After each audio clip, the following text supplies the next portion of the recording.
विधानसभा चुनाव को लेकर के देखिए धीरे धीरे जो राजनीतिक सरगर्मी है वो बढ़ गई है। और भोजपुर ज़िले की अगर बात करें तो भोजपुर ज़िले में अगले 6 नवंबर को यहाँ मतदान होना है और उसको लेकर के जनसंपर्क अभियान जो है वो ज़ोर शोर से चल रहा है। इस वक्त हम मौजूद है भोजपुर ज़िले के तरारी विधानसभा का ये कपूर डिहरा गाँव है। भोजपुर ज़िला मुख्यालय से तकरीबन 60 से 70 किलोमीटर की दूरी पर स्थित है। और गांव जहां की जो वर्तमान विधायक हैं विशाल प्रशांत वो लगातार जनसंपर्क कर रहे हैं और लोगों से आशीर्वाद ले रहे हैं। इस बार दूसरी बार वो एनडीए प्रत्याशी के तौर पर चुनाव मैदान में है। इस बार हमारे पास कोई चुनौती नहीं है। अब मैं तरारी को समझने लगा हूँ, तरारी की चीज़ों को समझने लगा हूँ, यहाँ की समस्याओं से वाकिफ़ हूँ। पहले मैं सारी समस्याओं से वाकिफ़ नहीं था, लेकिन जो 1 साल के अंदर हमारे कार्यकर्ता भाइयों के माध्यम से, अपने पूरे संगठन के माध्यम से यहाँ की जानकारी जो हमने प्राप्त करी, उससे मुझे तरारी की चीज़ों के बारे में पता है कि अब इसका विकास का एक जो मानचित्र हमने खींच रखा है,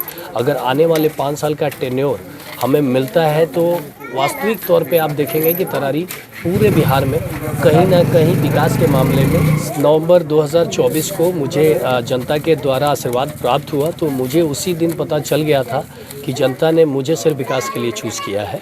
और उस दिन से ही हम लोगों ने कार्य करना स्टार्ट कर दिया था और आपने देखा कि उसका फल भी ये आया कि हम लोग इतनी सारी विकास की योजनाएं इतने कम समय में यहाँ पर लेके आना हमारे लिए बहुत बड़ा चुनौतीपूर्ण समय रहा था, लेकिन हम लोग इतना कुछ कर पाए, हमें काफ़ी अच्छा महसूस हो रहा है। अब जनता के बीच में जाते हैं तो मुझे लगता है कि हाँ, जनता को भी विशाल प्रशांत अपने कामों से। देखिए, मैं संतुष्ट तो अभी जनता को देख के थोड़ा ज़्यादा होने लगा हूँ, क्योंकि उनको अपेक्षा नहीं थी मुझसे कि मैं एक नया लड़का आके इतना काम कर सकता है।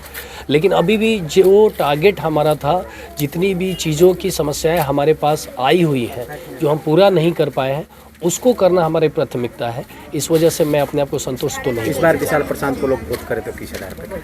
बिल्कुल विकास के आधार पे, रोजगार के आधार पे, एजुकेशन के आधार पे, महिला सशक्तिकरण के आधार पे, किसानों भाइयों के आधार पे। और आप देखेंगे कि यहाँ पे बहुत सारी मूलभूत सूचना जो ज़रूरतें थी उससे भी लोग बहुत दूर थे।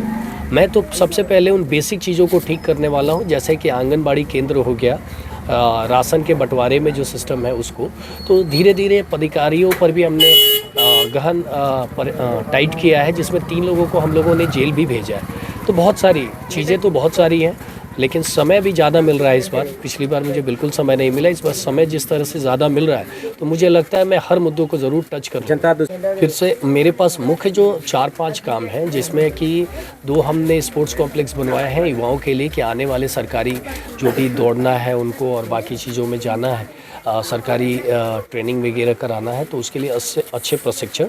दूसरा है हमारा इंडस्ट्रियल एरिया के लोगों को रोज़गार यहाँ मिल सके। तीसरा हमारा ये है कि डिजिटल लाइब्रेरी के माध्यम से हर गांव में एक डिजिटल लाइब्रेरी खुलवाऊं और वहाँ पे 2 वीडियो कॉलिंग के माध्यम से जो देश के अच्छे टीचर्स हैं उनको, जो आईआईटी यूपीएससी वगैरह के प्रिपरेशन, मेडिकल के प्रिपरेशन उनके गांव में ही हो जाए।